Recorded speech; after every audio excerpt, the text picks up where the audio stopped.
Bonjour, bonjour tout le monde. J'espère que vous allez bien. Ça fait un moment que j'ai pas fait de live. En tout cas, je suis très heureux de vous retrouver aujourd'hui. Bonjour tout le monde.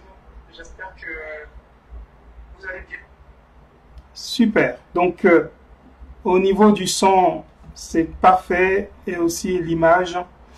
Et du coup, ça veut dire que le programme que j'ai concocté pour nous va pouvoir se dérouler de façon, euh, en tout cas, plus régulière dans les jours qui viennent. Euh, pour ceux qui ne me connaissent pas encore, je m'appelle Kwadio Kwame. Mon second prénom, c'est Innocent. Et je suis donc sur Facebook, comme ailleurs, militant pour le changement dans nos pays en Afrique et également sur le continent, enfin, dans la société en général, j'ai envie de dire. Et l'actualité est effectivement très chargée. Beaucoup de choses se passent. Et Facebook est un bon moyen, effectivement, de pouvoir donner son opinion, aussi apprendre de tout le monde et puis partager de l'information également. Donc c'est un moyen de lien social et je le perçois comme tel. Et je voudrais, en ce qui me concerne, utiliser Facebook pour que toute la puissance que cet outil peut mettre à notre disposition soit utilisée pour nous aider à aller de l'avant, pour nous aider à construire cette communauté que nous souhaitons tous, mais qui a du mal à se formaliser et vraiment contribuer le maximum de mes possibilités à poser ma pierre aussi à l'édifice de la Renaissance africaine. Donc j'ai pris le temps qu'il a fallu pour avancer un petit peu, pour essayer de stabiliser un petit peu plus les choses en ce qui me concerne sur le plan personnel. Et je suis donc, comme je l'ai dit, devant vous aujourd'hui pour vous présenter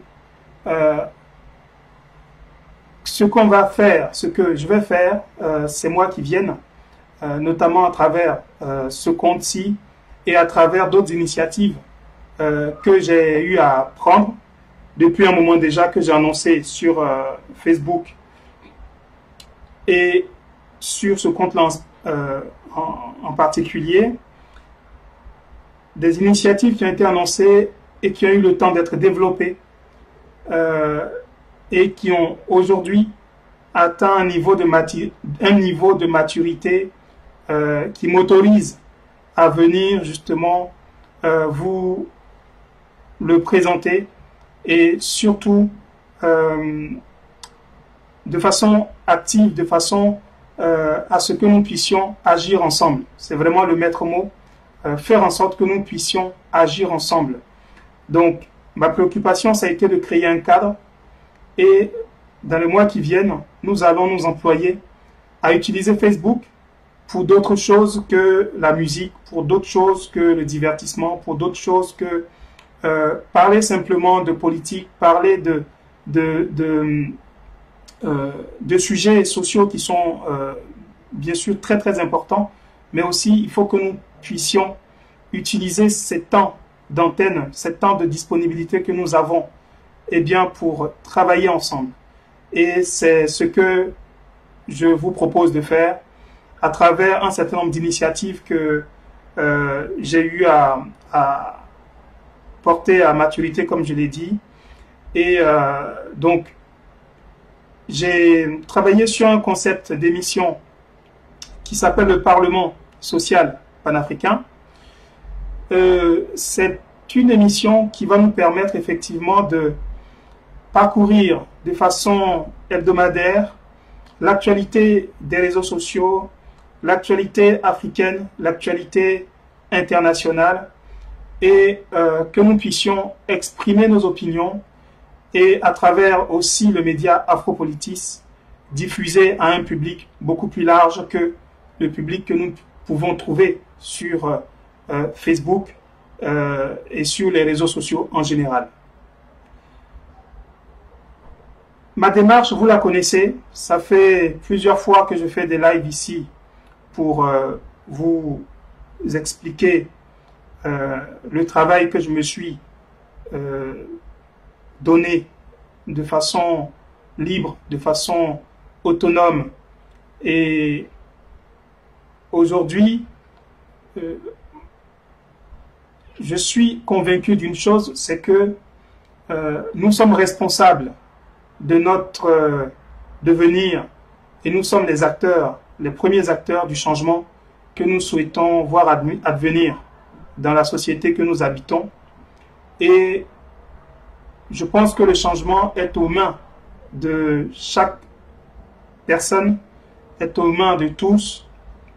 Et du coup, je vais m'employer en tout cas à faire en sorte que les changements tels que j'ai pu moi-même les opérer dans ma vie, eh bien, puissent aussi, peut-être, en tout cas, dans un premier temps, transparaître aux yeux de tous à travers les réseaux sociaux, mais ensuite, peut-être, inspirer aussi d'autres compatriotes à faire la même chose que moi. Et le nec plus ultra de la chose serait que nous puissions enfin réussir à faire un travail collectif, à travailler ensemble. Donc, l'émission que je m'apprête à lancer, qui va se dérouler tous les dimanches de 19h30 à 21h, qui s'appelle le Parlement social, est une émission inspirée depuis de longue date et j'ai pris le temps de la préparer dans son concept, de trouver aussi des personnes qui seraient capables d'animer cette émission-là de façon quotidienne, parce que c'est pas mon rôle, je ne suis pas journaliste et j'estime que j'ai pas vocation à venir faire le journaliste ici devant vous tous les jours. Je me suis donné beaucoup de travail à faire de mon côté et j'ai l'intention de le faire. Et pour que tout soit fait comme il faut, eh bien, je vais lancer aussi un certain nombre d'ouvertures de postes sur les différentes initiatives que j'ai pu développer. Et nous allons donc vous tenir régulièrement informés et de sorte que nous puissions trouver les bonnes personnes pour pouvoir faire en sorte que ce concept d'émission eh bien, puisse atteindre ses objectifs et atteindre surtout le public cible qui est en fait le public de la diaspora africaine. Une émission que je veux participative, une émission que je veux citoyenne, parce que c'est pour moi un véritable défi que de faire en sorte que la voix des populations africaines soit mieux entendue, qu'elle soit mieux prise en compte par tous les acteurs de la vie publique dans nos pays et aussi à l'international, bien sûr, parce que aujourd'hui nous avons des moyens pour pouvoir nous adresser au monde, pour peu que nous puissions nous organiser des moyens pour construire des médias qui tiennent la route et qui puissent inspirer aussi confiance. Et c'est un travail, comme vous le savez, qui n'est pas évident et en tous les cas qui ne peut être réalisé par une seule personne. Et depuis de longues années, je me suis engagé dans ce travail-là pour construire un média qui puisse effectivement être un média relais des choses les plus pertinentes que nous avons à faire, que nous avons à dire sur les réseaux sociaux, promouvoir l'homme africain, promouvoir la culture africaine. nous intéresser à l'actualité, nous intéresser à tout ce qui compte. Pour nous, en tant que personnes, pour nos sociétés, pour nos familles, pour nos pays, etc. Alors, le Parlement social, c'est une émission qui va, je l'espère en tout cas, nous permettre de peut-être rééquilibrer un petit peu les choses dans notre conscience en tant qu'Africains. Parce que j'ai remarqué que depuis un certain moment, le Parlement, pour les Africains, c'est devenu que de l'amusement, c'est devenu du rire. Et donc, il y a une émission à succès qui passe sur les réseaux sociaux et dans les grandes chaînes de télévision qui s'appelle le Parlement du rire. C'est ironique parce que nos démocraties qui sont en perdition complète, nos pays qui sont en faillite totale sur le plan moral, sur le plan politique, nos populations qui ont du mal à se faire entendre, parce que finalement les élections dans nos pays sont devenues des exercices d'achat de conscience. Et une fois que il sort un vainqueur de nos élections, la population n'a plus de mots à dire. Et cerise sur le gâteau, on considère encore que le Parlement pour un Africain, c'est nécessairement le rire. Je ne sais pas si je suis le seul à voir le danger de ce que signifie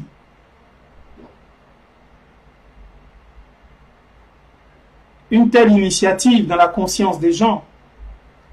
Mais je suis sûr que dans les démocraties avancées, aucun pays, je dis bien aucun, ne pourrait, ne serait-ce qu'une seconde, accepter que sur une chaîne publique, on passe une émission d'humour qui s'appellerait le Parlement du rire. Je crois que ici nous sommes en France et le Parlement français est effectivement un établissement, une institution, je vais dire plutôt, exemplaire de ce point de vue. Parce que vous voyez très bien que la France est un grand pays à partir de sa façon d'accorder de l'importance aux termes. Parce que on ne peut construire un pays qu'en donnant son sens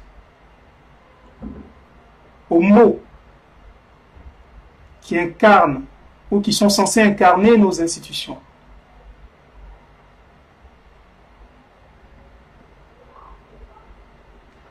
Alors, depuis un moment, je suis personnellement un peu frustré de voir que, voilà, c'est quelque chose qui n'interpelle personne. Mais voyez-vous, ça ne m'étonne pas. Parce que chez nous, aujourd'hui en Afrique, dans cette génération-ci, et j'espère que pour les générations qui viennent, ce ne sera plus jamais le cas, on estime que l'argent vaut tout. L'argent peut tout acheter. L'argent peut interdire à des hommes, à des femmes, à des pays de réfléchir.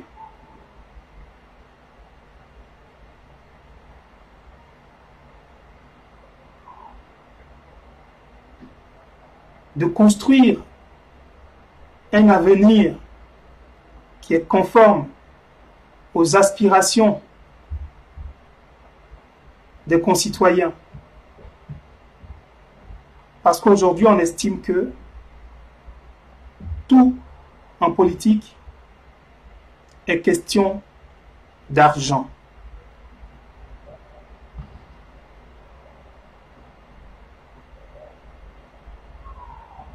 Quand bien même on voit bien que le monde fonctionne,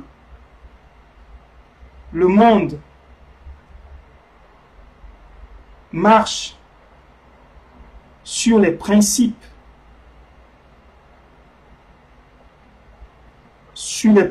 qui permettent de fonder le vivre ensemble, qui permettent de réguler les règles de vie de la société.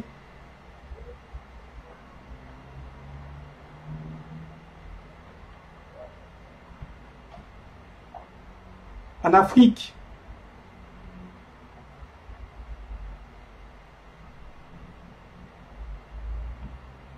tout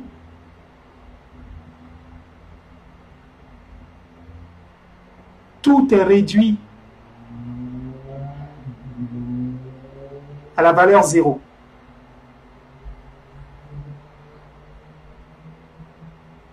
On veut parler de démocratie? Non.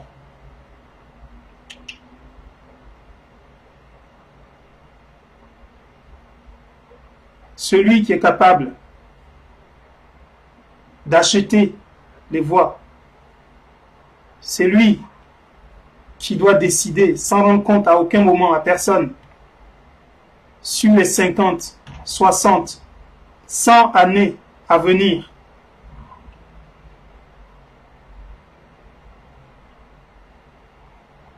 Et le peuple est là, il danse. Et le peuple est là. Il parlemente en faisant de l'humour.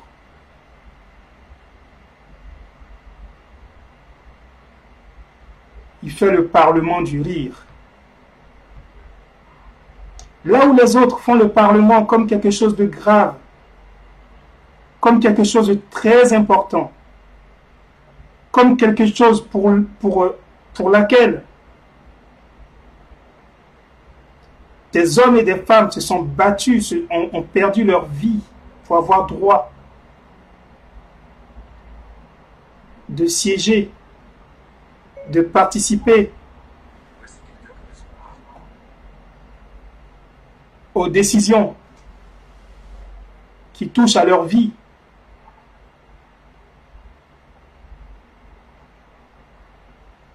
On estime que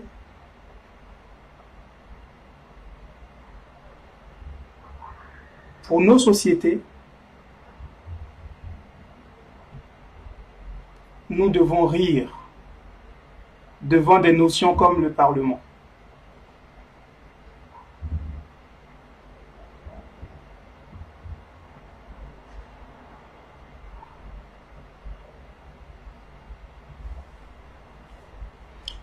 Celui qui paye, bien sûr, c'est celui qui dicte tout.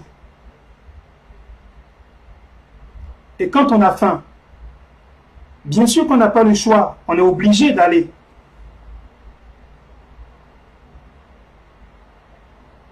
Donc, c'est un très beau plateau qui est aménagé tout le temps. Et c'est de très grands humoristes africains qui vont se produire tout le temps aussi pour toucher leur salaire.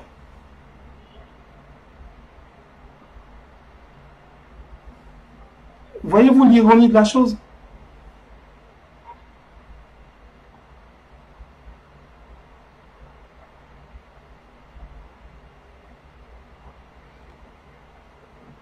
je ne fais que relever ces incongruités qui font que on fait du surplace, on s'étonne chaque fois. Oui, mais il n'y a rien qui va dans nos pays. L'homme noir est comme ci, l'homme noir est comme ça. Comme si l'homme noir était différent des autres.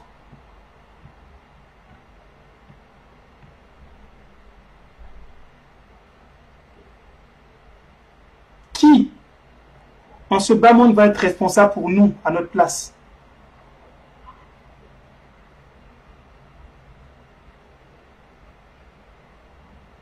Moi, personnellement,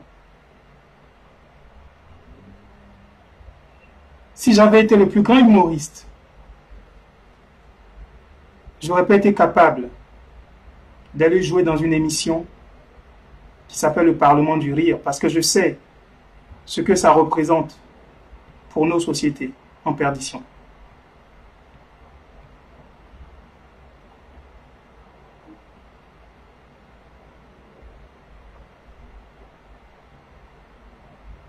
Donc je sais que c'est pas facile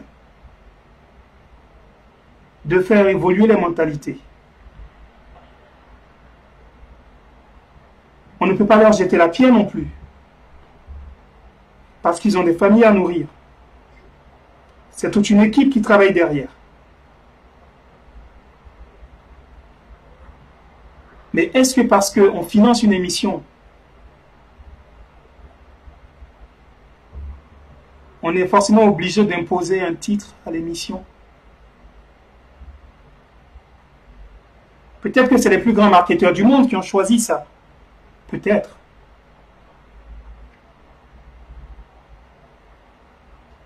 Essayez de poser la question dans d'autres pays. Vous verrez ce que ça implique que d'appeler une émission le Parlement du Rire. Bref, je ne suis pas là pour faire le procès. Tout le monde est libre de faire ce qu'il veut. Et moi, je suis responsable de ce que je fais. Je suis responsable de ce que je dis.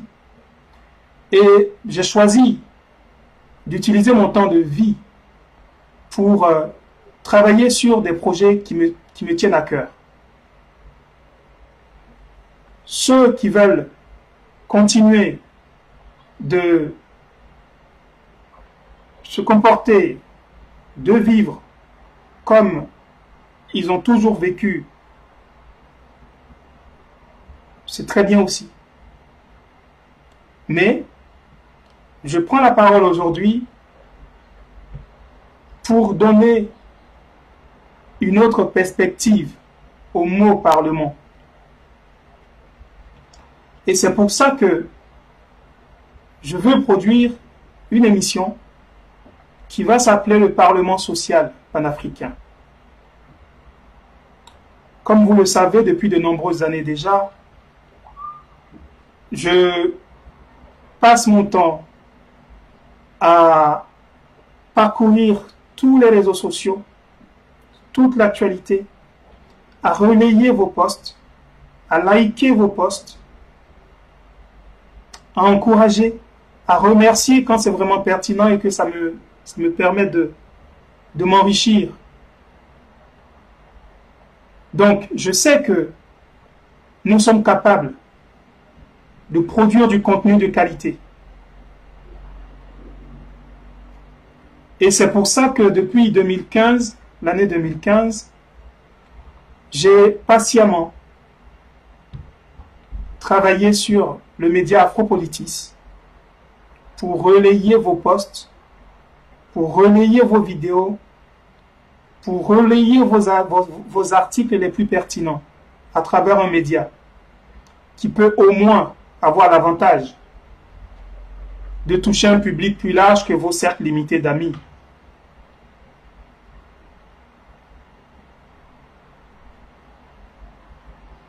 Alors,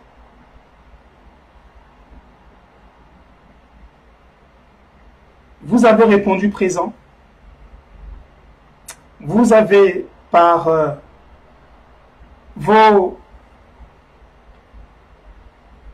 visite régulière sur afropolitics.com, vous avez montré, en tout cas de façon très encourageante, que c'est un média qui vous intéresse. Ça tombe très bien, parce que je pense que nous en avons besoin.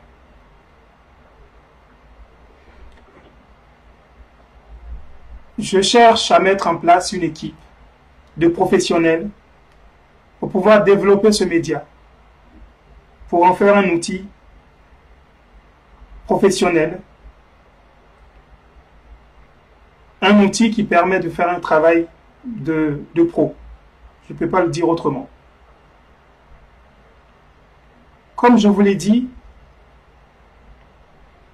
je suis quelqu'un aujourd'hui, je peux le dire avec fierté, d'indigent, et le dire encore avec plus de fierté que ces projets-là, que sont Afropolitics, que sont le Parlement social, que sont Fundi, que sont toutes ces initiatives que j'ai eu à développer, à porter à maturité aujourd'hui, que je vais vous annoncer, et non seulement vous annoncer, mais on va prendre le temps de les déployer ici, à travers les réseaux sociaux. Eh bien, tous ces projets-là ont été financés à partir de rien. Et c'est ma plus grande fierté.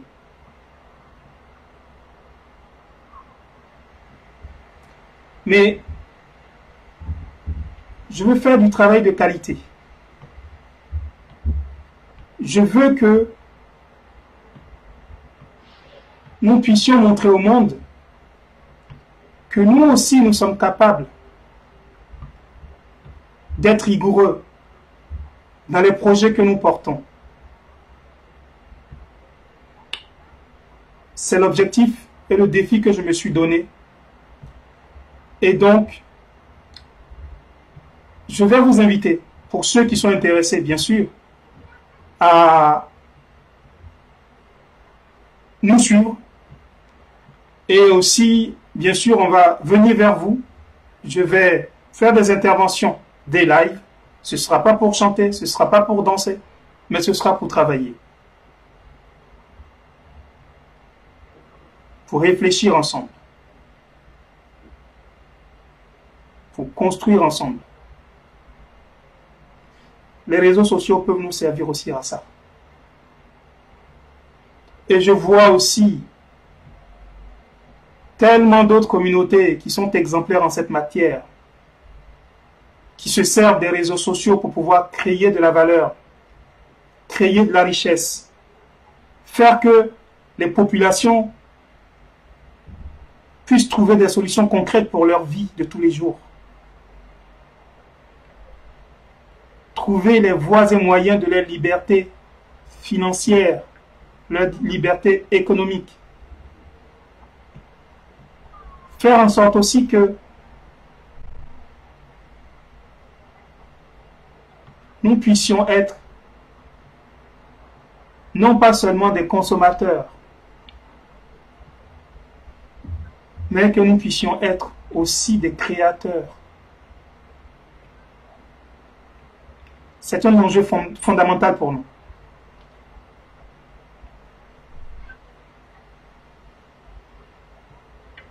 C'est un enjeu fondamental.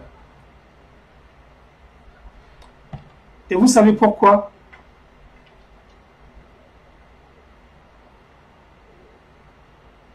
Parce qu'aujourd'hui, à travers ce média social et tous les médias sociaux, nous, en tant que communauté, avons la possibilité de refléter ce que nous sommes aux yeux du monde.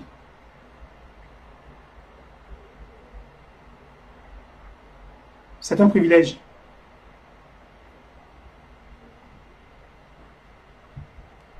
Et ce privilège-là,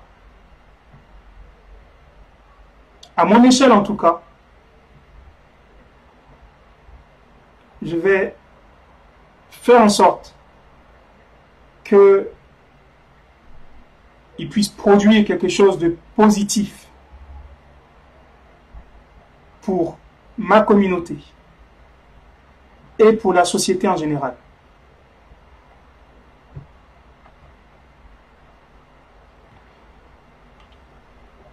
Donc, l'émission Le Parlement social, il y a la page Facebook qui a été déjà créée.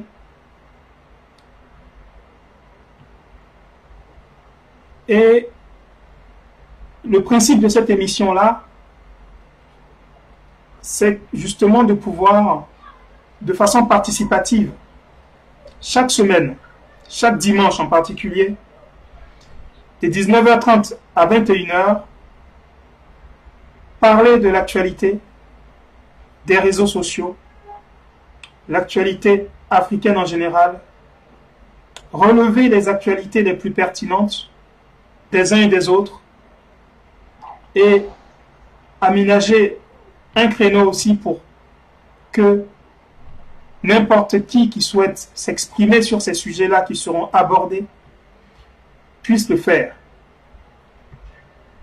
Et pour ça, eh bien, j'ai aménagé les scènes qu'il faut pour, en tout cas pour l'instant avec des moyens artisanaux, produire quelque chose qui reflète l'idée de cette émission. Et nous allons pouvoir donc faire un test. Et nous avons créé également un groupe Facebook, une page, donc j'en ai parlé, et des hashtags qui vont aussi vous permettre de pouvoir attirer notre attention sur des posts que vous avez aussi trouvés pertinents et que vous souhaitez mettre au vote pour que dans l'heure et demie que nous prévoyons de faire tous les dimanches ensemble, nous puissions parler de sujets qui intéressent la majorité des personnes qui auront voté. Voilà, donc le principe de l'émission participative, ça va être ça. Il y aura des contenus que vous allez pousser vers nous en utilisant les hashtags que nous allons publier à travers une vidéo qui va tout vous expliquer. Et ensuite, les internautes vont pouvoir voter sur les thématiques qu'ils souhaitent être mis au programme de l'édition suivante, donc l'édition du dimanche suivant. Et nous allons donc utiliser l'heure et demie pour pouvoir faire ce travail, pour pouvoir, en tout cas, donner cours à notre intelligence collective. Voilà un peu toute l'ambition que je vous propose de réaliser ensemble à travers cette émission, cette initiative qui s'appelle le Parlement social panafricain. Je vais rejoindre un frère qui fait aussi des lives sur Facebook qui s'appelle Kwale MBK et également une sœur qui fait des lives Facebook également, et ça va nous permettre ainsi de pouvoir tester le système pour voir si ça fonctionne bien effectivement. J'ai un peu testé tout à l'heure, je pense que ça fonctionne, mais on ne sait jamais. On va voir ensemble et donc je vais les accueillir ici avec vous.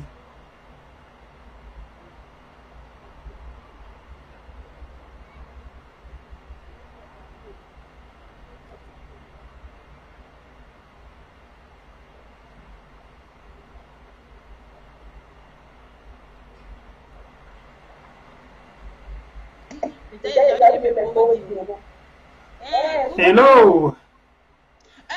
C'est Sonita. Ah bon, ouais. Super, super. Mais ça passe. Dans l'émission, je suis Sonita, mais dans autre chose, je suis Kizunous. D'accord. Bon, je prends Sonita alors. Super. Heureusement que tu l'as dit et le public l'a suivi, puisque tu... Voilà, je suis en live. Donc, c'est ça qui est magique. C'est ça qui est magique. Bon, ouais, on va y aller. Donc, je vais changer de scène. Je vais changer de scène. Comme ça, on va voir que cette scène-là. Voilà. Donc, c'est Sonita. Ok, c'est noté. Voilà. Bim.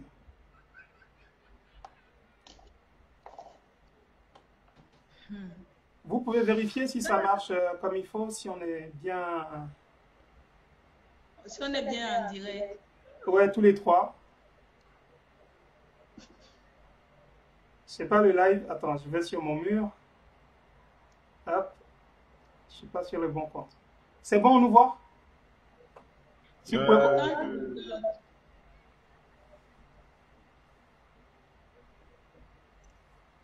Il faut que j'entre dans Info Politique. Oui, on se voit. Oui, on voit. Oui, on voit. Ok. On nous voit ou pas? Oui, moi-même, je vois. Ah, super. Si on nous voit, c'est parfait. Donc, ça marche impeccable. Ok. Ouais. Génial. Cool. Eh ben, les dieux de la technique sont avec nous aujourd'hui. Hein. Jusque-là, impeccable. Le son, le débit. Hop. Un peu comme s'il y avait des moyens professionnels. Ce sont les dieux de nos ancêtres. N'est-ce pas? Bon, les amis, en tout cas, je suis très ravi hein, de démarrer cette aventure avec vous. Je pense que c'est un moment historique parce que nous allons faire en sorte que ce soit un moment d'histoire, de faire en sorte que cette émission devienne une institution. Et je suis vraiment très fier que nous puissions aujourd'hui être là des acteurs. Et nous faisons tous les trois des activités différentes. Donc, j'aimerais vous laisser vous présenter. Donc, le frère Kwale d'abord. Ensuite, la sœur. C'était peut-être mieux de commencer oui, par... la sœur. La sœur. Allez. Sonita. Moi, c'est Sonita. Je vis en Allemagne. Ce que je fais pour le moment, je suis en train de devenir auto-entrepreneur dans le domaine du MLM, marketing de réseau quoi. Et j'ai déjà des pages sur Facebook, j'ai déjà des pages sur Instagram et je fais aussi dans le développement personnel, donc l'ouverture d'esprit pour avoir l'argent. Super. Bon, ça tombe très bien parce qu'on a tous besoin d'argent là. Oh, vraiment, tu parles. Donc, mon frère. Ouais. Oui, moi, c'est Kwale. Je ne fais rien jusqu'à présent. Je travaille, je vis en Allemagne et je suis quelqu'un qui aime partager mes idées avec le reste des Africains, le reste du monde entier en général, mais particulièrement comme ici nous sommes dans le contexte africain. Alors, j'ai été contacté par Kwadjo parce qu'il a sûrement prêté attention à moi. Il a constaté que j'avais des choses à partager avec les autres aussi, des choses intéressantes. Donc, j'espère que nous allons faire un bon parcours ensemble. Nous allons tous ensemble œuvrer pour le meilleur de nous tous, de chacun de nous et le meilleur de l'Afrique tout entière. Merci. Voilà, merci beaucoup en tout cas. Bon. J'étais tellement pris dans les trucs techniques que je n'ai pas accès au groupe là, dans lequel on a mis les thèmes et tout. Du coup, je n'ai pas sur mon mobile. Attends, je vais changer de compte, comme j'ai deux comptes. Alors, je vais peut-être pouvoir rejoindre l'autre compte. Est-ce que vous voyez, vous, la thématique du jour qu'on a retenue? C'était entre tradition, modernisation, quelque chose comme ça, si tu peux me rappeler. C'est la page le Parlement social. Parlement social, qui non. Non, pas sur la page, sur le groupe. Sur le groupe de la team. Non, mais puisque bon, j'ai vu l'annonce que tu as faite sur la page. Oui. Et je pense que c'est là-bas qu'on devait voter ce qui était. Donc, pour moi, je me suis dit que s'il y a au moins un vote, c'est ça qu'on prend. C'est ça. Peu importe. Mais en fait, tout le monde a été unanime, on a voté le premier. Donc, ça tombait très bien. C'est juste que Ok, Là, j'ai faisons du donc. mal à voir le... Avec mon téléphone, là. Je vais changer de compte. Attendez une seconde. Sinon, si vous vous souvenez, on peut peut-être ben, déjà commencer à parler de l'actualité, parce qu'il y a vraiment beaucoup de choses importantes, inquiétantes, mais importantes aussi, Hmm. qu'on a observées ces derniers jours. Euh, Là, en introduction, j'ai joué une musique en hommage à DJ Arafat. Mhm.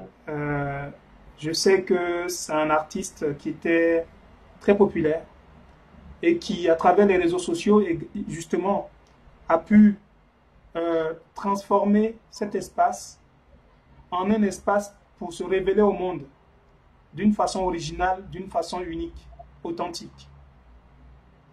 Et c'est comme ça que moi je lis le travail de l'artiste. Après, c'est vrai que quand on voit tout ce qui s'est passé, tout ce qui se passe, c'est quand même, euh, enfin, on est obligé de faire des observations par rapport à l'état mental dans lequel nous sommes aujourd'hui en tant que communauté, en tant que population humaine. Et je voudrais savoir un peu, avant de peut-être revenir au thème principal, qu'est-ce que vous en avez pensé, vous? C'est quoi votre analyse un peu de ce que tout ce qui s'est passé là révèle de notre état mental en tant que personne déjà humaine, mais aussi en tant que communauté même. Parce que, bref, je vous laisse voilà, vous prononcer. Je peux parler Bien un peu. sûr, bien sûr. En fait, quand j'ai vu la vie, parce qu'au début, j'ai vu l'hommage, et franchement, parce que Didier Arafat, moi, je suis partie à un de ses concerts. J'ai eu la chance quand même de partir à un de ses concerts, puisque quand j'étais encore jeune, là, j'aimais le genre vous. Donc, j'aimais la musique vraiment Ça va bruyante. devenir aussi. Faut pas tout prendre trop au sérieux. Ça va oublier. Donc, non, maintenant, C'est la femme sérieuse qui est finalement placée, posée et tout. un peu, pas trop, pas trop. Donc, moi, ça m'a tellement fait mal. Quand j'ai vu l'hommage là à 20 h, franchement, j'ai mis mon téléphone. Mon téléphone était même sur charge à chaque fois parce que je suivais l'hommage de 20 h jusqu'à 2 h. Après, bon, je suis partie dormir parce qu'il fallait que je dorme. Et le matin, à 6 h, j'ai encore vu que l'hommage était là. J'ai dit, ah ben, c'est super. Et j'ai continué. C'est après qu'on a dit que le corps arrive à 8 h, c'est arrivé 10 h. Le corps est reparti. Je pense que c'est 10 h ou 10 h 30 comme ça. Et quand c'est reparti, moi je suis sortie directement. J'ai dit que non, mais c'était un bel dommage. Et bon, j'avais aussi un peu cette quiétude-là que non, ils pouvaient chanter dans le cercueil parce qu'on a déjà vu les artistes faire ce genre-là. Donc je disais que non, il va se lever. Dès qu'on oublie, il m'a dit, des choses comme ça. Là, j'ai dit que, oh, dès qu'on a vu le corps était inerte, j'ai dit que, ah, voilà, il est parti. Et sa mère, sa femme, ses enfants sont venus, et les artistes, et le président est venu lui rendre hommage. J'ai dit que, ok, c'est bon. Et après, je suis sortie, moi. C'est après, quand je rentre vers 18 h, non, c'était 19 h, que je vois les statues des gens. Oh, c'est quelle histoire, que vous êtes des diables, les trucs. On a dit que, mais qu'est-ce qui s'est passé? C'est là où on m'a dit que les fans d'Arafat sont partis déterrer le corps. J'ai dit que, waouh! C'est là où on commençait par dire waouh! Mais j'ai d'abord ressenti, moi, premièrement, la colère, parce que moi, je savais qu'Arafat, c'était un gars qui défendait son honneur. Il n'aimait pas qu'on marche sur lui. Il n'avait pas la langue dans la bouche. Il voulait qu'on le respecte, imposer le respect. Et moi, ça m'a d'abord fait mal. J'ai écrit, moi, des choses aussi. Que mais ça, c'est quelle histoire? C'est après que j'ai compris, en fait, quand je me suis calmée dans la nuit, que, en fait, c'est le manque d'éducation. C'est l'Afrique qui crie.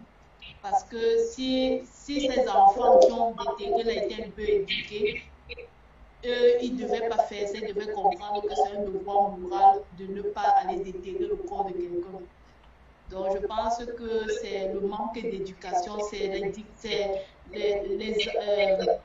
la jeunesse est en train d'appeler au secours, en fait. C'est comme ça que j'ai vu ça. Après m'être défoulée, j'ai écrit une chose au revoir. Mais c'est après que moi j'ai écrit là-dessus et je suis quittée. Que c'est l'Afrique, c'est la jeunesse africaine qui est en train de demander de l'aide au secours. Parce qu'il y a beaucoup d'enfants qui ne sont pas éduqués, malheureusement, qui n'ont pas les moyens de s'éduquer. Ils veulent, mais ne peuvent pas parce qu'il n'y a pas d'argent. Et l'école est payée en Afrique. Donc voilà, ça c'est mon point de vue. Maintenant, je laisse pour aller parler. En tout cas, merci beaucoup. C'est très intéressant. Okay. Moi, la première des choses que j'ai constatées dans ça, c'est que s'il n'y a que les morts ne souffrent pas, c'est les vivants qui souffrent. Parce que j'ai eu à voir les vidéos de ce jeune homme, de cet entre guillemets, grand artiste africain, et je le voyais souvent, quand les gens montrent la scène, il est beau, il engueulait tout le monde, il criait partout dans les vidéos, il disait comment il blague, comme tout ça a dit tout à l'heure, il tenait sur son ego. Je vois le mec, les gens le déshabillent, les gens le sortent, le gars ne dit rien. Il est couché avec une veste, on le déshabille, on le manipule, le gars n'arrive à rien faire. Et ça m'a donné une leçon, ça m'a fait comprendre qu'il n'y a que les morts qui sont vraiment tolérants. Il n'y a que les morts qui sont vraiment compassionnés. Il n'y a que les morts qui sont vraiment, comment je peux dire ça, qui comprennent les autres, qui sont moins violents.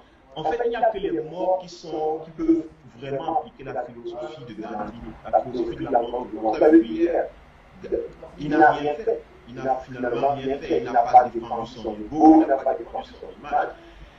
Mais c'est malheureux. Pourquoi? Parce que en fait, ce n'est que quand tu es vivant que tu es important. Ce n'est que quand tu es vivant que la compassion, la tolérance, la non-violence est importante. Mais quand tu es vivant et que ce moment où tu tapes les gens, tu cries, tu insultes, tu oublies qu'un jour va arriver où les mêmes personnes que tu insultes, tu accules, tu font comme ça, en fait, tu ne comprends même pas le moment au point. C'est la leçon que j'ai tirée de ça. En ce qui concerne la mort et ce que j'ai vu. Mais deuxièmement aussi, j'ai compris que ce que nous avons vu hier, c'est le produit d'une société qui a été psychologiquement asservie, trompée. Quand vous croyez en Dieu, on dit que Jésus-Christ n'est pas mort. Jésus-Christ n'est pas mort. Quand on met ça aux enfants pendant de longues vies que Jésus-Christ n'est pas mort, Dieu ne meurt pas. Il est allé au ciel. Il est vivant là toujours. Moi, quand j'étais petit, on chantait Dieu est mort, Dieu est vivant là toujours. Alléluia, vivant là toujours. Maintenant, si cette jeunesse idolâtre un homme comme cet artiste, il serait très difficile pour elle de concevoir qu'il est mort. Il serait très difficile pour elle. Pourquoi? Parce qu'à leur Dieu, c'est unique. C'est un Dieu. Donc ils vont vérifier. Ils ne vont pas vérifier parce qu'ils veulent trop toucher les morts. On leur a dit que Dieu ne meurt pas, Jésus-Christ n'est pas mort, que Jésus vit à toujours. Donc, ils veulent aller confirmer que ce gars n'était pas un Dieu. C'est ce qu'ils sont allés faire là-bas. Allez voir qu'il est vraiment mort. Ils n'arrivent pas à voir. Et c'est ça le danger du fanatisme. Le danger du fanatisme, c'est qu'on nous fait avoir là. Oh, j'adore les stars, cet extrémisme émotionnel aboutissent à ce genre de comportement. Je suis complètement d'accord avec toi. Et ça commence par les religions, où on nous donne des idoles, des images de personnes qui sont des dieux et qui ne meurent jamais. Regardez toutes les religions. Les dieux là ne meurent jamais. Les prophètes là ne meurent jamais, ils vont toujours au ciel, ils sont vivants là toujours. Dans le jour où un enfant apprend que son idole est mort, il ne peut pas d'abord concevoir ça directement comme ça. Tu vois, ça va le dépasser la majeure partie des dieux. Et il y a aussi l'autre point que tu as tiré, c'est celui de l'éducation et consort. Je pense que les jeunes africains sont bien éduqués. Ce qui leur manque, c'est la canalisation de cette énergie qu'on appelle l'éducation. Ce n'est pas canalisé. Ils sont éduqués. La majeure partie des enfants que tu as vus là, les jeunes là, ils vont à l'école. Je t'assure que si tu parles une fois, tu constates la majorité des diplômes universitaires, des diplômes scolaires, la rentrée prochaine, ils vont aller à l'école, je t'assure. Tu peux te dire qu'ils ne sont pas éduqués. Non, ils sont éduqués. Mais l'Afrique a éduqué comme dans le monde entier. Le problème, c'est que l'énergie n'est pas canalisée. Il n'y a pas d'issue. Il n'y a pas une issue après cette éducation, cet apprentissage. Il n'y a pas de travail, il n'y a pas des occupations. Donc, ils ont le temps d'aller vérifier, toucher les morts, manipuler les corps. Ils deviennent tous des mortiers. C'est la seule activité que les présidents, les dictatures africaines ont pu offrir à leur peuple. Les peuples sont devenus des mortiers. Ils farfouillent dans le corps, ils touchent les sexes des morts, les têtes et beaucoup de choses. Merci beaucoup. Et vraiment là, tu mets le doigt sur quelque chose qui est dans nos sociétés devenu, comment on appelle, comme un symptôme d'un peuple en souffrance en fait. Parce que tu te rends compte, on est dans un monde, dans une autre réalité. Si on prend l'exemple de la Côte d'Ivoire, la Côte d'Ivoire, c'est un pays qui a battu tous les records du monde en mondiovision. C'est le pays où il y a eu 2 présidents élus à une élection présidentielle. Où, pour résoudre l'élection, le différend électoral, on a dû faire la guerre, tuer plus de 15 000 personnes. Le pays où on a trimballé un président de la République à La Haye pendant combien? 8 ans, 7 ans. Un procès, long en longueur, diffusé partout dans le monde. On n'a jamais vu ça nulle part. Résultat des courses, aucun coupable à ces 15 000 morts d'Ivoiriens. Des jeunes de la rue ont été enrôlés pour aller faire la guerre, pour pouvoir porter au pouvoir un homme.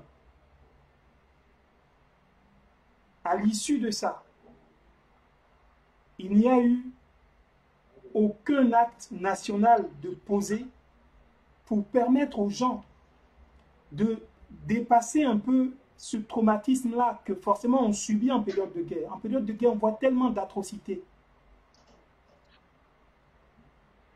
En période de guerre, les gens sont tellement en transe qu'ils sont capables de faire n'importe quoi. De même aller fouiller les tripes des gens qu'ils ont tués parce que c'est leurs ennemis. Il y en a même qui ont bouffé les tripes des autres parce que c'était leurs ennemis.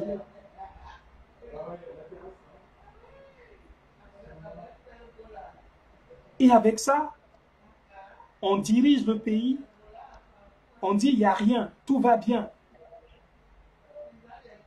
Il y a des jeunes qui sont appelés des microbes parce que ils ont des armes à feu, ils ont des armes blanches, ils sont capables de tomber sur quelqu'un qui est bien habillé dans la rue, qui a un portable, pour lui arracher son portable, ils vont faire quoi? Ils vont le piquer partout, ils vont même tuer la personne, prendre son portable, rien que pour le portable. On assiste à ça dans ce pays-là. Et tout va bien pour les hommes politiques, tant qu'ils peuvent faire leurs élections, tant qu'ils peuvent faire leurs promesses électorales.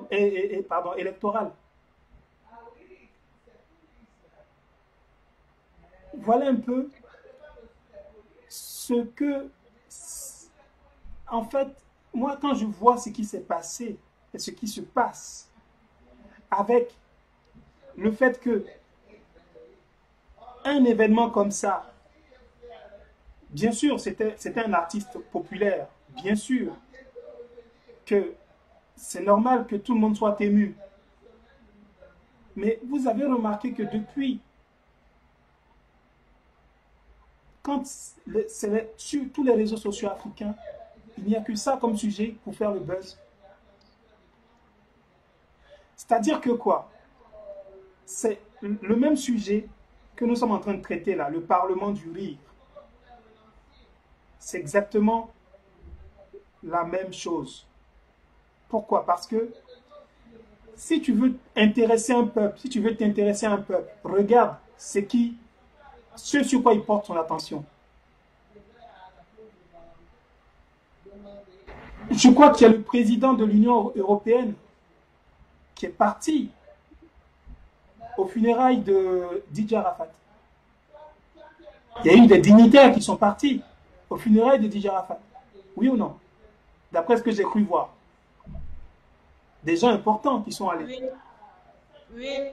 Pourquoi il y avait le ministre de la Culture, il y avait le président Ouattara, il était là. Encore que le président Ouattara, ça va, hein, c'est pas... Mais c'était quoi l'homme de l'Union européenne là, oui, Dadjou. Non, il y avait un officiel, je crois que c'était le nouveau président du Parlement, un truc comme ça là, qui est parti. Oui, il y avait. C'est quand même. Il y avait aussi une star internationale de France, Dadjou, il était aussi là. Voilà.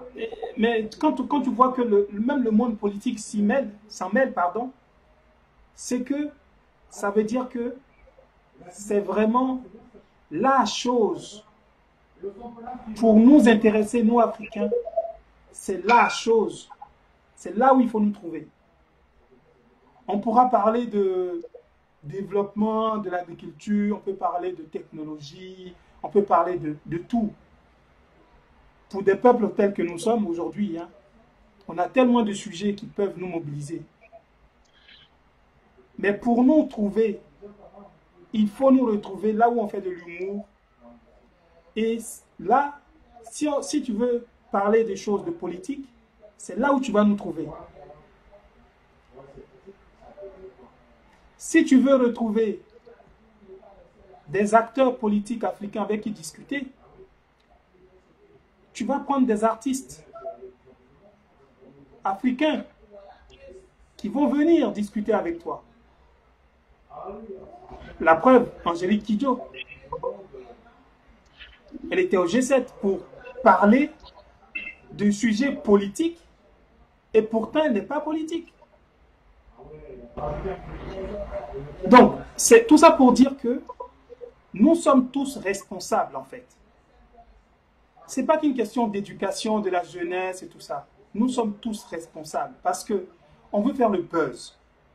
Et il n'y a que le buzz qui compte. Donc, on fait le buzz avec des choses. Je n'ai pas dit des choses futiles, non, parce que c'est une personnalité Didier Arafat. Mais avec du divertissement, et que ça, bah, le monde entier, pour s'adresser à nous, va parler de sujets de divertissement. Et c'est là que se trouve notre responsabilité première. Si nous nous mobilisons sur des thématiques qui ne touchent que l'humour, qui ne touchent que la danse, qui ne touchent que des choses comme ça, alors c'est là que le monde va venir nous rencontrer. Donc voilà un peu ce que je voulais dire comme commentaire par rapport à ça. Vous mangez quoi là? Vous mangez quoi? D'accord, je vois un peu comment tu fumes pas la chicha?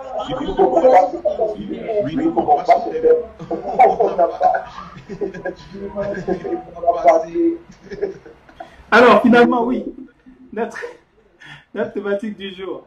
Il nous reste environ, allez, on va dire 44 minutes. Non, 24 minutes. 24 minutes.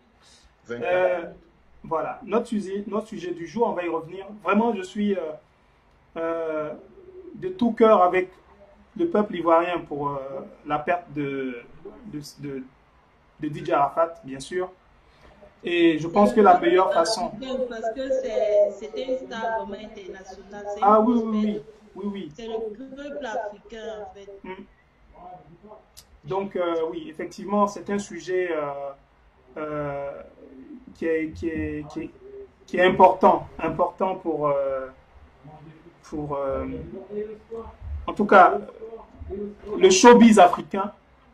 Mais voilà, encore une fois, on parle du showbiz. C'est juste quand on essaie de tout mélanger et qu'on est réduit qu'au showbiz, c'est là où ça devient problématique pour nous. Voilà, c'est un peu ça. Et à travers cette émission que nous inaugurons ici, le Parlement social, en tout cas, j'espère que nous allons faire en sorte que, eh bien, les sujets qui nous préoccupent, nous puissions en débattre de façon ouverte et surtout de façon participative pour que on entende, on écoute les uns et les autres. Et surtout que ça nous permette aussi de déboucher sur des projets aussi concrets pour construire le monde que nous souhaitons pour nos pays. Voilà. Donc, je crois que là, j'ai pu changer le compte. Donc, je suis sur l'autre compte. Je vais aller sur le groupe pour dire exactement le thème qu'on avait choisi pour aujourd'hui. Donc, le Parlement social. Voilà, j'y suis.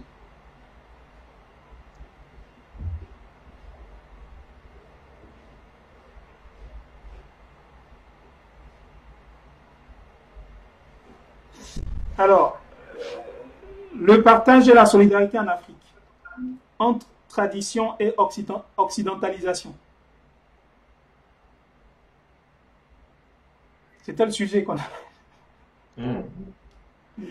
Pour aller, commence. Là, tu vas me donner un peu encore les idées. Bon, en fait, le thème, le partage en Afrique entre tradition et occidentalisation. Le partage, le partage et la solidarité en Afrique, 2 points, entre tradition et occidentalisation. Voilà. Je dirais d'abord que le partage, ce n'est pas quelque chose africain. Ce n'est pas quelque chose d'occidental. Ce n'est pas européen, ce n'est pas chinois. Le partage, c'est la qualité que chaque être humain a en lui de donner de lui à l'autre, à autrui. Si nous allons en Chine, on verra ça. Si nous allons en Asie, on verra ça. Si nous allons en Afrique, on le verra.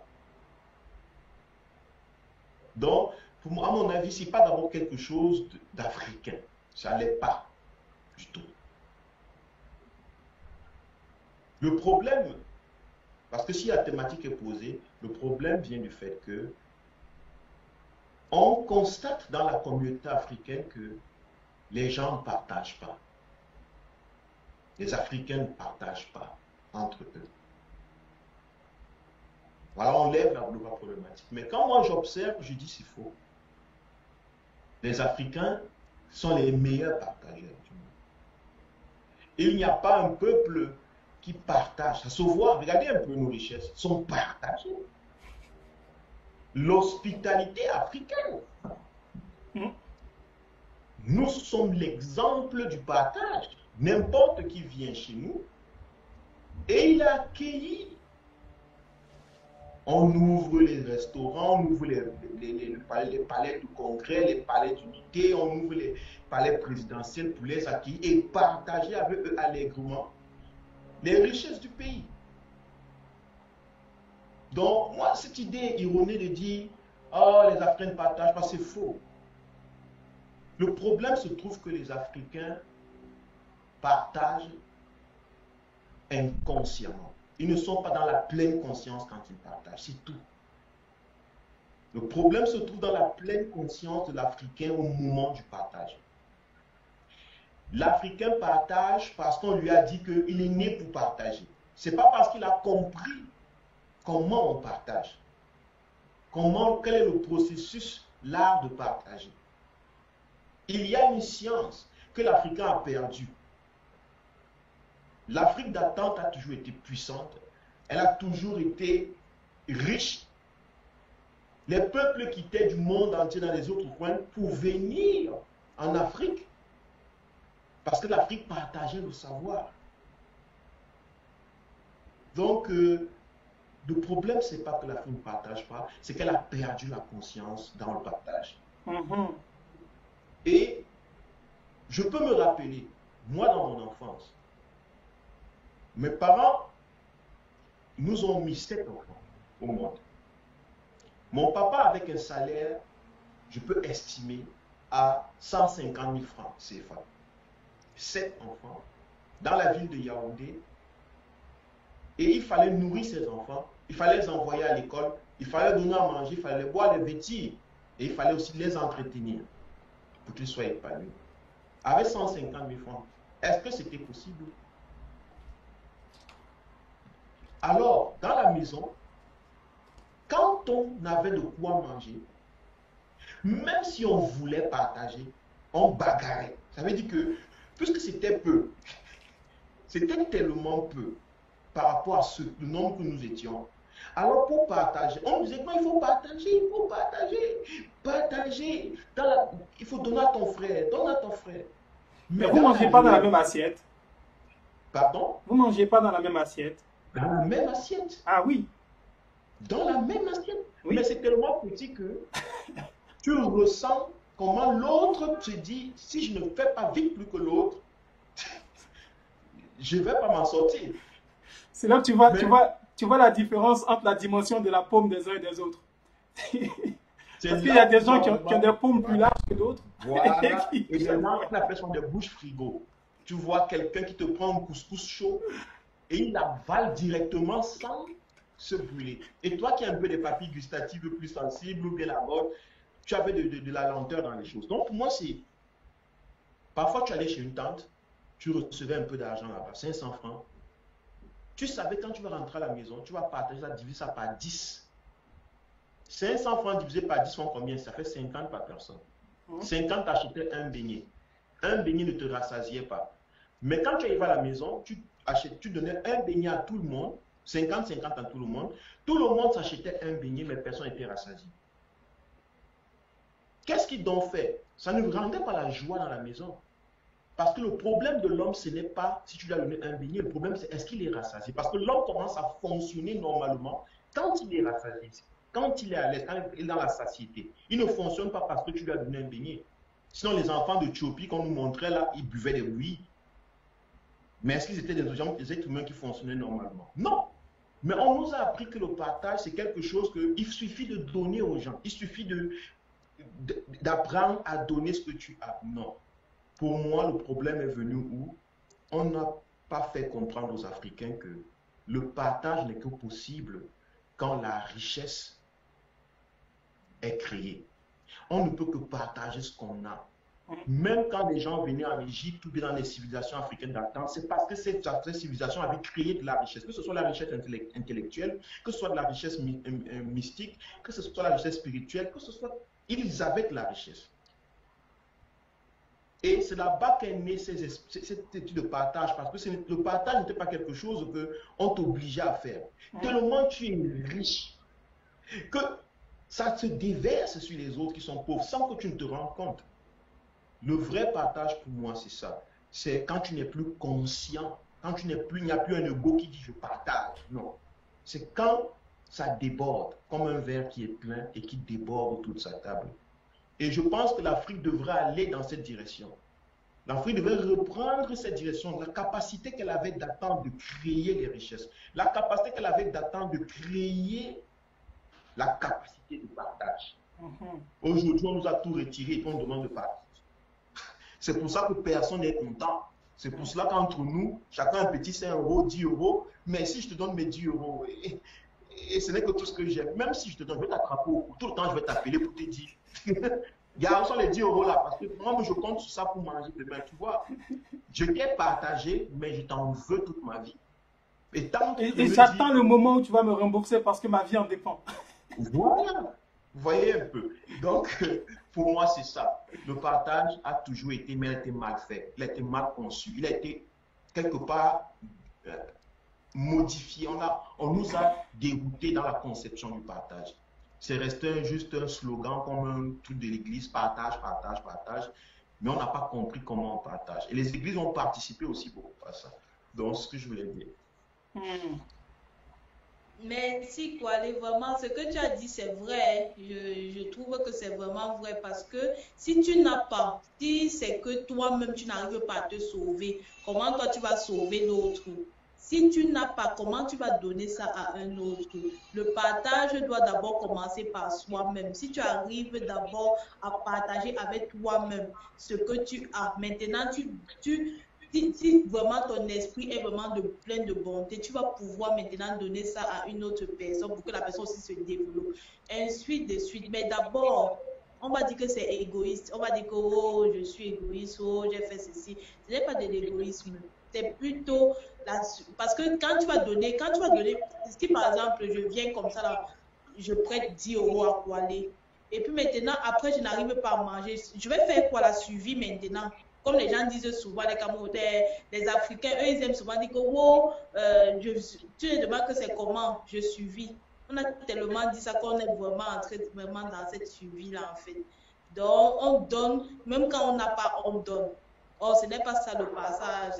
Si tu apprends même à peut-être à cette personne même à pécher, c'est que la personne va créer de la richesse pour lui-même et ça sera plus bénéfique que de rester là et lui donner peut-être l'argent ou bien de lui donner la nourriture. Tu ne vas pas lui donner la nourriture tous les jours.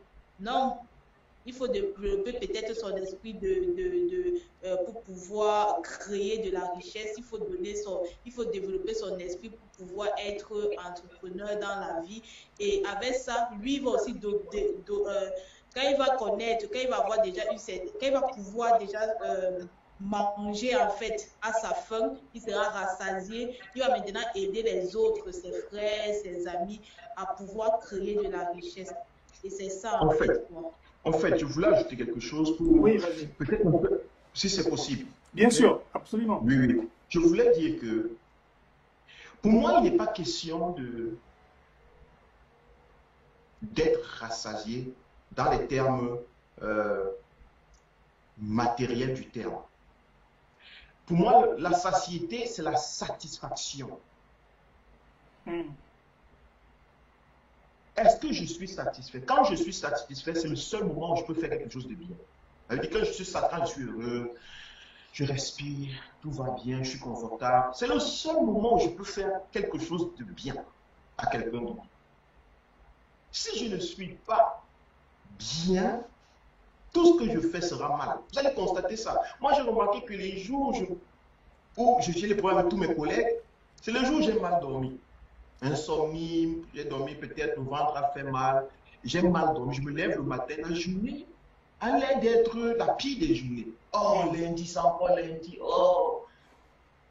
Mais le jour où je me sens bien, par exemple les vendredis, parce que c'est le début du week-end, même mes pires ennemis, salut, salut, vous comprenez? Donc, c'est la même chose dans le partage. Je suis en train de parler de la satiété, la satisfaction.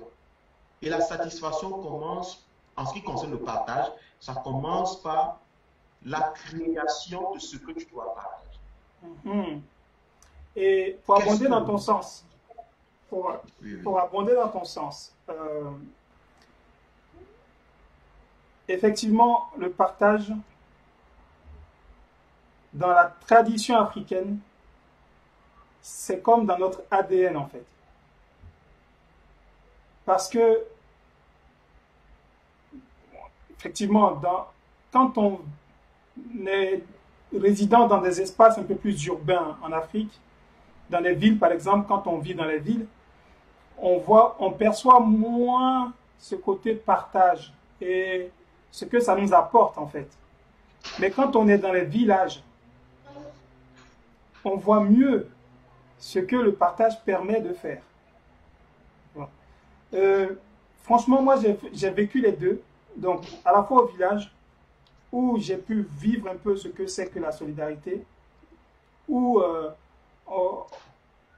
on partage, mais on n'a jamais vraiment faim parce qu'en matière de nourriture, il y a toujours quelque chose à manger.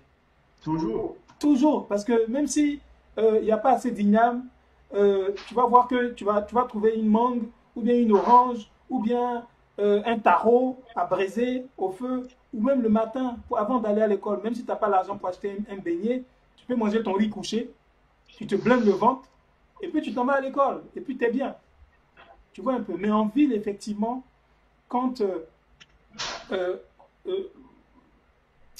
on est confronté aux difficultés matérielles en ville, bien, le partage, c'est compliqué. Oui, je peux te dire que c'est quand les biens, la quantité de biens est réduite par rapport au nombre de bouches, par rapport au nombre de personnes. En ville, c'est réduit. Dans les villages, c'est en abondance. En ville, c'est réduit. Là-bas, on est obligé de ne pas partager. Ce n'est pas que peut-être nous sommes méchants. Non. On est obligé. Vas-y, vas-y. C'est ça aussi. C'est-à-dire que là, ce qu'on est en train de relever, c'est vraiment quelque chose de très important. C'est-à-dire, il faut un seuil minimum de richesse pour que la solidarité puisse fonctionner. Et là, ce qu'on observe au niveau de nos communautés en diaspora, hein, comme dans nos villes africaines, c'est que le seuil minimum n'est pas atteint. Le seuil minimum de richesse n'est pas produit. Tant et si bien que dans ces espaces-là, nous sommes tous voilà, en train de courir derrière notre beefsteak, quoi. Et du coup, on ne peut pas vraiment... Voilà, on ne peut pas vraiment exprimer notre solidarité, on ne peut pas financer notre solidarité. Parce que la solidarité aussi, c'est quelque chose qui doit se financer à partir de la richesse qui est créée, n'est-ce pas? Donc, c'est vraiment un concept qui est très très important à analyser et vraiment très passionnant. J'ai passé beaucoup de temps aussi à y réfléchir et je pense que on va se lancer un défi tous ensemble. On va faire en sorte que cette notion de partage-là, dans la conscience des Africains et du monde, ça ne se limite pas seulement au partage des choses matérielles, mais que nous partagions également des richesses immatérielles que nous avons. Les connaissances, les savoir-faire, que nous essayons de valoriser ce que font les uns et les autres pour que justement nous puissions quitter un peu cet état de confort mental dans lequel nous nous sommes installés à dire que le noir est mauvais, le noir ne partage pas, le noir par nature est pire que les autres. Alors qu'en réalité, nous sommes soumis aux mêmes phénomènes sociaux que toutes les autres populations. Et c'est à nous, voilà, c'est à nous de prendre conscience et d'être en pleine responsabilité pour pouvoir construire le monde qu'on veut. Voilà, donc je te passe la parole. Oui, un peuple qui n'a rien de mauvais, un peuple qui est pauvre, est méchant. C'est... Je sais pas. On a passé le temps à nous nourrir de l'histoire des richesses qu'on a pu avoir. Un peuple qui n'a rien de méchant, il est mauvais. Il faut que les Africains comprennent que nous sommes obligés d'avoir. Et la seule façon d'avoir, c'est de prendre conscience que nous n'avons rien. Parce que nous vivons dans la tête, nous avons des choses. Sabitou. On connaît tout. On a tout. On était les pyramides, on a construit. On a fait ceci, on a le diamant. Nous sommes les premières personnes sur Terre, c'est nous, les Noirs, mais pourtant on n'a rien. Tu demandes à un Africain, il va te dire que non, mais quand le Cameroun est riche, parce que je suis Cameroun, le Cameroun est riche, il y a le diamant, l'or, il y a le beefsteak, il y a ceci. Demande à un Africain qui a déjà vu l'or avec ses yeux, personne ne sait. On leur raconte des choses, tout le monde dans une croyance, c'est que oui, on a l'or, on a le pétrole. Qui a déjà vu un puits de pétrole? Pourquoi je dis ça? Je ne dis pas qu'on n'a pas l'or, le pétrole. Je dis qu'il y a très peu qui savent qu'on a l'or, le pétrole. Ce sont ces très peu qui utilisent cet or et ce pétrole. Il y a très peu qui savent que la terre produit du riz, de la nourriture, du manioc. Ce sont ces peu qui profitent de cette terre qui produit le riz, le manioc. Il y a très peu qui savent que l'intelligence, la science, la technique est importante. Ce sont ces très peu qui utilisent ça. La grande majorité vit seulement des consolations. Oui, on a l'or, le pétrole, et c'est comme ça. Il faut qu'on entre dans l'humilité de dire, je ne sais pas ce qu'on a. Non, je ne sais pas ce qu'on a. Je ne sais pas ce qu'on a. Je vais chercher à savoir ce qu'on a. Alors, on va entrer dans un processus de savoir. Dans le domaine, je dis, OK, je veux savoir si on a le pétrole. Le pétrole, c'est quoi? Directement, je veux m'investir dans l'éducation du pétrole. Dans l'éducation qui va dans le sens du pétrole. Je veux savoir si on a du manganèse. Je veux savoir si on a du cacao, si le riz produit. Je vais automatiquement m'investir dans les domaines où je veux savoir. Mais quand je pense que je sais et qu'on a tout, évidemment, si le ministre se lève, le président dit qu'on a le pétrole. Je vais partir dans les chaînes de télé. On a le pétrole. Hein? On est pauvre pourquoi? Parce pourtant on a le pétrole. Je ne fais rien, je ne sais pas ce que c'est. Donc, c'est triste. Je voulais un peu parler sur ça. Je voulais dire en fait que, franchement, ce que tu dis là aussi, c'est vrai. Parce que c'est vrai que ça se trouve sur le sol camerounais qu'on dit qu'ils ont le pétrole et qu'ils ont l'or. Mais qui découvre ce pétrole et qui découvre cet or? Du moment où quand tu découvres, c'est la personne qui a découvert qui s'accapare de ça. C'est la personne qui travaille, ça devient son pétrole, ça devient son or. C'est pour cela qu'on ne peut pas, que nous, les Camerounais ou bien les Africains, on va dire que la Côte d'Ivoire, ils ont quoi. Vous ne pouvez pas dire que c'est pour vous, parce que est-ce que c'est vous qui découvrez ça? Ce n'est pas vous qui découvrez ça, ce sont d'autres, ce sont les Européens qui viennent, ils découvrent ça chez vous. Et ils vont vous dire que oui, vous avez ça, mais vous ne faites rien avec, parce que c'est eux qui partent chez eux. C'est eux qui savent ce qu'il y a sur votre sol. Tant que toi, tu ne sais pas ce que vous avez, ça ne sert à rien de dire que vous avez. Parce que la personne qui a découvert, ça devient pour lui. Et ça m'ajoute en disant ceci. J'ai fait, comme je toujours prends cet exemple, j'ai fait un mois chez les Pygmées. On doit terminer normalement dans 1 minute, mais on va prendre 5 minutes supplémentaires. Ok. J'ai terminé, j'ai vécu avec les Pygmées. Moi, j'étais tellement étonné. Les Pygmées n'ont pas de route, ils ne parlent pas de pétrole, ils ne votent pas, ils ne font rien. Je me suis dit, pas la lumière ni le réseau là-bas. Je me suis dit, mais.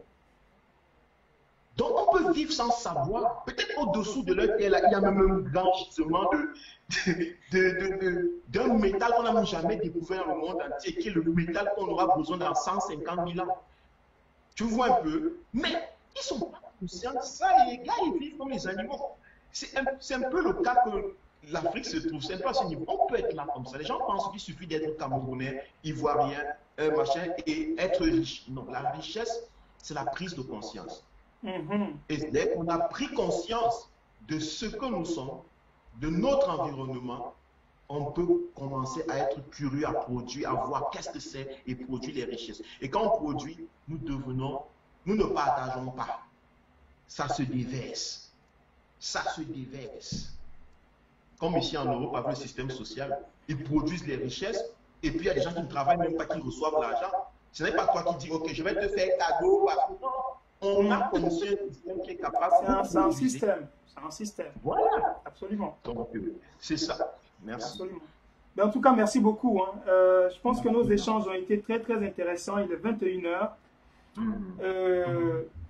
Moi, je voulais juste ajouter qu'il faut que les Africains comprennent que le problème du Cameroun peut être le problème c'est le même problème, même pas que ça peut, vraiment. C'est le même problème que le problème des Ivoiriens. C'est le même problème que les problèmes de tous les Africains. Et même des Chinois. Et même des Chinois. Et que si on ne commence pas à s'unir pour battre ce problème-là, ne dis pas que non, quand tu es Camerounais, tu ne parles pas. Non, on doit s'unir. On doit parler de tous les problèmes. S'il y a une union africaine, franchement, on va aller très loin. C'est dans ça, on nous a divisés. Maintenant, on doit s'unir. L'heure est maintenant là à l'union. Donc, nous devons nous unir. Nous devons faire que... Nous devons rien que faire en fait. Ne pas dire que non, les problèmes des uns ne se retrouvent. Ça se retrouve tout ça là quand on regarde, ça se retrouve. Voilà. Je me dis aussi que nous ne devons pas nous unir. Nous ne nous unissons pas. On n'a pas besoin. Ne nous unissons pas. Soyons juste des gens qui cherchent. Soyons juste des gens curieux. Parce que si on est curieux, regarde, nous sommes en train de poser, c'est parce que un Ivoirien. Il ne m'a pas appelé pour me dire unissons-nous. Je ne dormais pas avec lui et puis j'ai vu un slogan unissons-nous. Non. On était et ça fait depuis des années qu'on dit unissons-nous, unissons-nous. Voilà. Donc, ça fait des années, on voit bien le résultat. Être curieux. Il faut juste être curieux. Dans la vie, tu vas constater qu'il y a des gens qui sont comme toi, qui sont curieux, et tu vas les rencontrer. Les curieux, les âmes curieuses se rencontrent toujours. Et surtout... Et enlever l'histoire qu'on appelle la curiosité tue. Parce qu'on nous a, ah oui, ça aussi. Nous a dompté l'esprit avec ça. La curiosité tue. Oui. Ça aussi. Donc, je vais, dans la suite de cette vidéo, dans le commentaire, je vais mettre les différents liens dans la partie commentaires. Et je vais essayer de faire un montage de cette émission-là pour pouvoir la publier sur le site Afropolitis. D'ailleurs, on a besoin justement de faire en tout cas force pour qu'on puisse relancer ce média-là, faire que ça devienne vraiment un média citoyen comme il faut. Et là, dans ce cas-là, on va vraiment faire le travail qu'il faut, on va le valoriser. C'est un actif qui est un outil à notre disposition pour justement nous permettre de parler mieux, de parler plus fort aussi, et de pouvoir toucher les acteurs clés qui peuvent nous aider à porter le changement que nous voulons dans notre vie à un niveau plus élevé. Donc, les hommes politiques également, je leur donne rendez-vous sur ce média-là pour que justement ils puissent s'instruire de ce que pense leur population, qu'ils puissent également s'impliquer aussi dans ce genre d'émission-là pour participer au débat, enrichir aussi les débats avec tous les citoyens. En tous les cas, c'est vraiment l'ambition que nous avons en lançant cette émission ensemble. Et je souhaite vraiment longue vie à cette émission-ci, le Parlement social. Je ne suis pas contre le Parlement du rire, loin de là, hein, ils peuvent continuer de rire. C'est toujours bien le rire, c'est une échappatoire. Mais bon, on va faire le Parlement social panafricain. Voilà, on va faire le Parlement social au moins pour que on se rende compte que le Parlement, ça peut servir à autre chose que le rire. Voilà, c'est ça le sens de notre propos, le sens de notre démarche. Et j'espère que nous, citoyens, nous allons pouvoir être au cœur de notre responsabilité, les premiers acteurs en tout cas du changement de nos sociétés, d'abord de nos vies, de nos propres vies, tout commence par là, et puis après de la société. Voilà. Donc, okay. En tout cas, merci beaucoup. Je vous laisse dire un dernier mot, et comme ça, on va conclure. Ah, c'était la première émission. Bon, moi, je commence par moi, mais je suis la seule femme aujourd'hui, la seule reine. Donc, c'était la première émission, et franchement, c'est pas mal indirect. Hein? Donc, n'est-ce pas? En tout cas, c'était bien, j'ai vraiment apprécié. Et voilà quoi. Donc, je vous dis à la prochaine. Je passe à dimanche prochain, 19h30, 21h. Voilà, 19h30, 21h. Et puis, franchement, je serai là. J'espère que je vais pouvoir parler si je connais le thème. D'accord, très bien. Okay. Merci. C'est tout ce que j'ai à dire. Bon, en tout cas, merci beaucoup à tout le monde. Donc, comme j'ai dit, hein, on va lancer les hashtags. Donc, ce sera sur la page Facebook de l'émission, ça s'appelle Le Parlement Social by Afropolitis.com. Je vais mettre le lien dans le descriptif de cette vidéo. Et puis, ce sera publié également sur le site Afropolitis.com. Et nous allons également, en tout cas en ce qui me concerne, assurer une présence sur Internet, sur les réseaux sociaux dans les jours qui viennent pour déployer ces projets sur lesquels nous avons travaillé ensemble. Il y aura l'association Fundi, que vous voyez dont vous voyez le visuel derrière, qui va effectivement être ce cadre associatif, ce réseau d'affaires que nous voulons mettre sur pied. Eh bien, nous allons le mettre ensemble ici, à partir des réseaux sociaux. On va se rendre compte que nous pouvons utiliser les réseaux sociaux pour pouvoir aussi montrer au monde que nous sommes capables de nous organiser et de travailler ensemble. C'est l'ambition que nous portons ensemble. Et j'espère que nous allons pouvoir le faire de façon collective et en ajoutant nos intelligences les uns aux autres, comme je dis, en connectant nos cerveaux nous allons pouvoir produire de l'intelligence collective. Et puis, il y a aussi le Festival international des arts nubiens que nous avons lancé. Les préparatifs sont en cours. Ça aura lieu du 17 au 19 juillet 2020. Donc, lors de la célébration du Nouvel An africain, ce sera un symbole fort pour marquer en tout cas de façon irréversible la renaissance africaine. Donc, rendez-vous le 17-19 juillet 2020 prochain. Donc, il y aura vraiment tous les acteurs culturels autour de nos cultures, de nos traditions africaines. Et rendez-vous aussi sur Afropolitis. Je ne saurais que trop vous le dire. Et puis, je vous dis à très vite, vu que désormais, nous allons pouvoir être ensemble sur les réseaux sociaux. Vous allez voir ma tête souvent et on va pouvoir ainsi travailler ensemble. Merci à tout le monde. Merci. À bientôt. Merci. Bye bye. Bye bye.